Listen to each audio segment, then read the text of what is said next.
Omo, something interesting is happening in Nigerian politics right now, and I don't think enough people are paying attention to it, honestly speaking, because Nigerians are angry at the government, and that part is not new.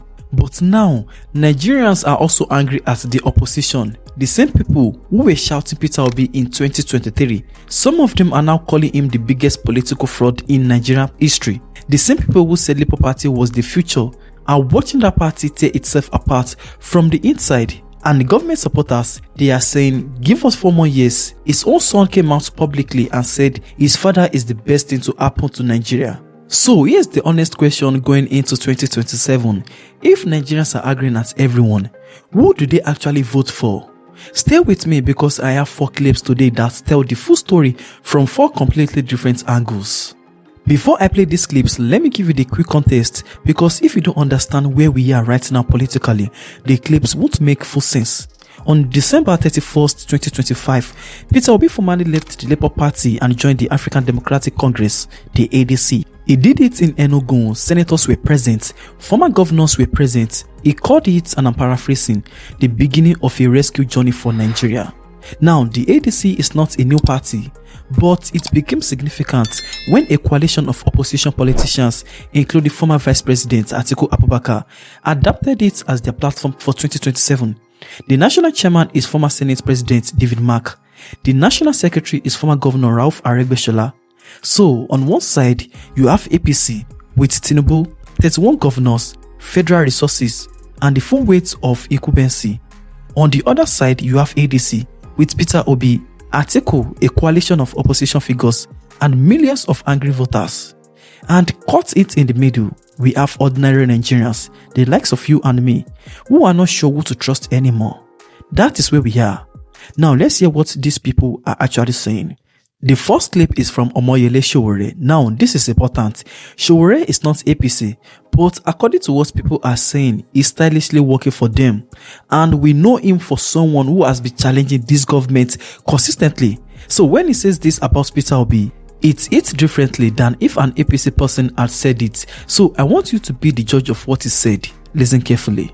Peter Obi is an opposition according to you, but he opposes nothing and nobody according to us, because we know him. If Peter Obi is an opposition, he will never have found himself in a party where Malami is the main sponsor, in a party where El Rufai is a member, in a party where the people he referred to some 3 years ago as criminal, what do they call them? Criminal structure of criminality. He will not, but he was never an opposition.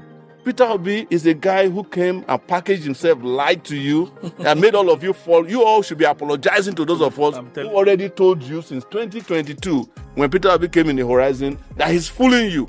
And he has fooled you to the point that instead of you admitting that you were fooled, you think you are too old to be fooled, and you can't admit that you were fooled. Time for you to apologize to us, who showed you that he's not different from his brothers. They're all opposed to each other. Where is the political party that they said if you don't join in 2022, you are an enemy of Nigeria? They are no longer in existence. Like I said earlier, I want you to be the judge of what Sowore said. So what do you think? Drop it in the comments. Now, let me be fair to both sides. Sowore's point is simple. In 2023, Peter Obi told millions of young Nigerians that Labour Party was different, not the old system, a new Nigeria. So people actually believed him, they registered, they showed up, they defended that party with everything they have. Now he has left that same party and joined a coalition that includes politicians from PDP and APC, the same people he was running against 2 years ago. In fact, Labour Party's own spokesperson called it Yahoo Yahoo Plus. But Obi supporters said the Labour Party crisis was deliberately engineered from inside to destroy the opposition, that living was the only way to survive. Now, both sides actually have a point. But here's the honest question. If Peter Obi couldn't hold one party together, can he hold a much larger and more complicated coalition all the way to January 2027? Now, right after that, let's hear from the government side. This is Seyi Tinubu, and what he's saying tells you exactly how APC plans to fight this election. We're asking you all to have faith in Asiwaju Bola Ahmed Tinubu. He is already driving this country in a direction this country has never ever seen. And I continue to pray for his life, continue to pray for his second term, This is a man that's coming and has seen cracks. Instead of just trying to pass by and waiting for the cracks to continue to spread and just neglect believing for the next man, he's actually trying to fix it today. So that way, when it's our own turn, we don't have to fix a crack. We'll live in a house that is well built, with a great foundation, with a great legacy for our own children to also benefit. APC's argument is simple. The pain you felt in 2023 and 2024 was necessary. The subsidy had to go. The naira had to be floated. Hard decisions were taken. Things are now stabilizing. And they have numbers. Inflation dropped from over 34% in 2024 to around 50% by the end of 2025. Foreign reserves hit $45 billion. GDP grew at 4%. Food inflation hit single digits in January 2026, first time in 14 years. Their message, the worst is behind us. But viewers, here's what those numbers don't show. Beans is still 3,000 naira, fuel is still 839 naira to about 1,300 naira. Dollar is still over 1,300 naira. Lower inflation doesn't mean prices went back down. It just means they are rising more slowly. And millions of Nigerians feel that every single day.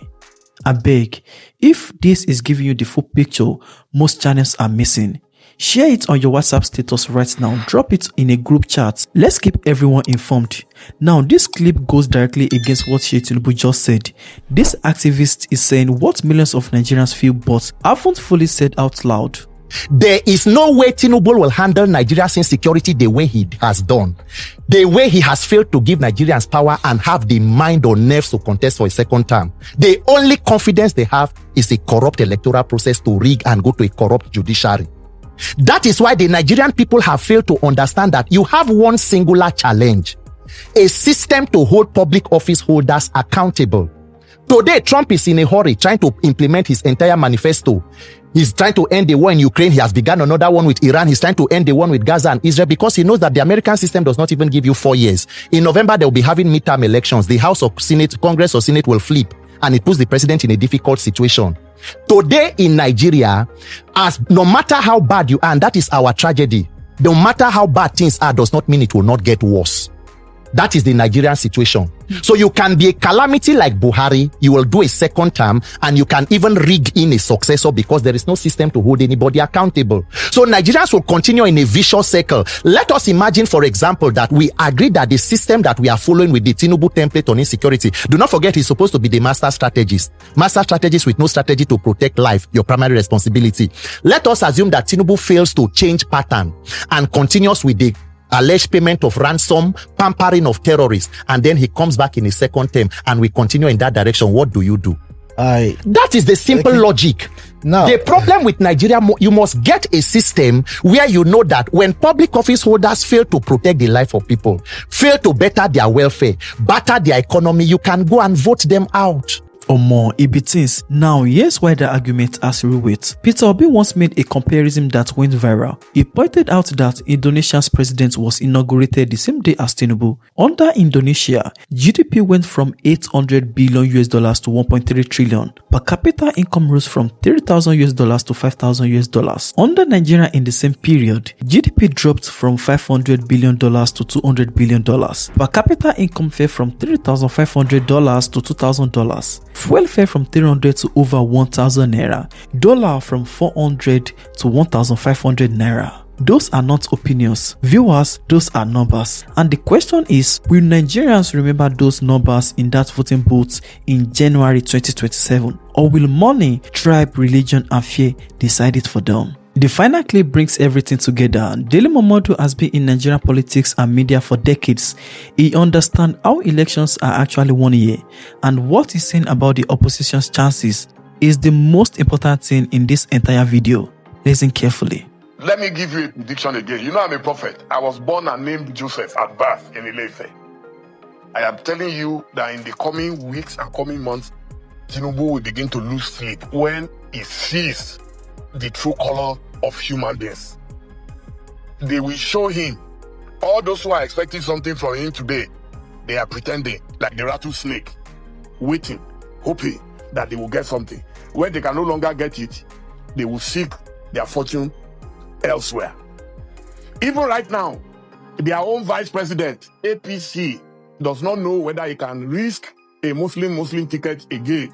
So, Kashim Shettima, the VP, is there, perching and watching and waiting for who will remove him as vice president and then go and bring a northern Christian. We have a combination of Atiku, maybe with Peter Obi, maybe with Rotimi Amechi, maybe with any other person that comes from the south. Tinubu will be gone. 4 clips, 2 sides. Which arguments landed you with the most, and what would you actually do in January 2027? Kindly drop your honest answer in the comments. And that's the food breakdown. Hit the like button if this gave you a clearer picture, and make sure you subscribe and turn on the notifications bell so you never miss any updates. Thank you for watching, and I'll see you in my next video.